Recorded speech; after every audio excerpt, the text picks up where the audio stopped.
Now that the season is over for the Spurs, what will the future be like for Manu Ginobili? Well, let's ask Justin Rowan, writer for Press Basketball, and he joins us live via Skype from Winnipeg in Manitoba. Good morning, Justin. Welcome to Sports Desk. Thanks for having me back. Justin, have we seen the last of Manu Ginobili? Did he look like someone who was ready to say goodbye to the game at the end of Game 4?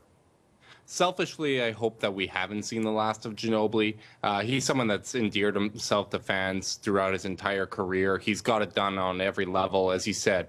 Four-time champion. He's also won 2 Olympic medals. He's won a EuroLeague championship. The man's just learned and knows how to win at every single level.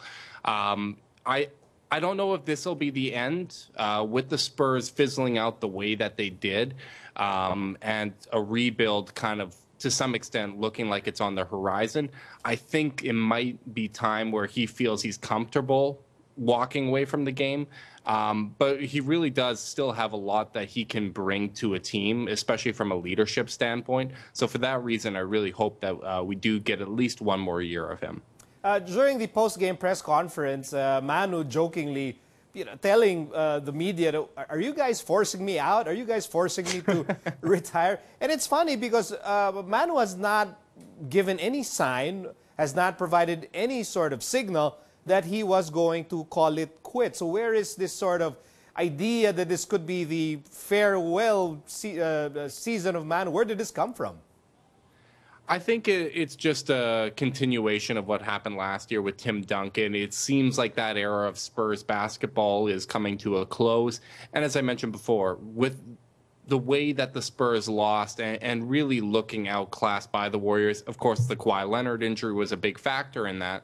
But it does seem like they have a ways to go if they truly want to contend and not only get past the Warriors, but win another championship. So with the grind of another season, I think it's just it's a conclusion that people easily arrive at. But as he mentioned, it's by no means a guarantee that he's leaving at this time. Of course, no one wants to see him leave. I do not know anyone who wants to see Manu retire because he's so universally loved. Why is he so universally loved, Justin? I think it's just the way he's conducted himself. I mean, as someone that had followed the 7 seconds or less Suns, he was excruciatingly painful to watch at times with clutch shot after clutch shot, but just the poise that he's always carried himself with, the love he's shown for the game, has just always been a positive character in the league. And as I mentioned, he's someone that has got it done at so many different levels that it's hard not to respect both his performance on the court and his persona off of the court. Hey, we're showing highlights from the Spurs-Rockets series, and with Manu blocking that James Harden shot, and at 39 years old, Manu still with the ability to make plays that people will remember for years, maybe even decades. Would you feel like bad if indeed Manu decides, well, you know what, I call it quits? Mm-hmm. I would not fault him. At this point, I don't know if there's anything he has left to prove. I remember back in the 2013 finals, he had really struggled, and it looked like that could be the end for Ginobili, and then he came back and had a fantastic finals in 2014 where he won his last championship with the Spurs. He's someone that seems to have 9 lives, that he just keeps coming back and making those big plays. That James Harden block, another example of that. To do that at 39 years old is absolutely remarkable. You mentioned someone with 9 lives. He struggled in the early part of the postseason, and then the Spurs were swept, but you look, if we show Manu's numbers, he got the respect of guys like Draymond Green, guys on the Warriors tipping their hat to Manu. They were applauding when Manu was subbed out towards the end of Game 4. How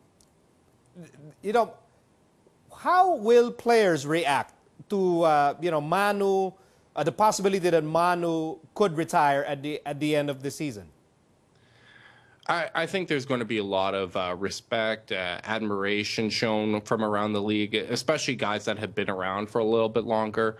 He's no doubt a Hall of Famer when you look at his resume, both in the NBA and internationally. He's, as I said, he's someone that's always carried himself in the right way. And while he's made plays that have frustrated players at times, I think everyone can respect what he's brought to the game. And for that reason, there's going to be a lot of admiration whenever he does decide to hang up his shoes. Justin Rowan, our friend from Press Basketball, thank you, Justin, for being back on the show. No problem. Thanks for having me.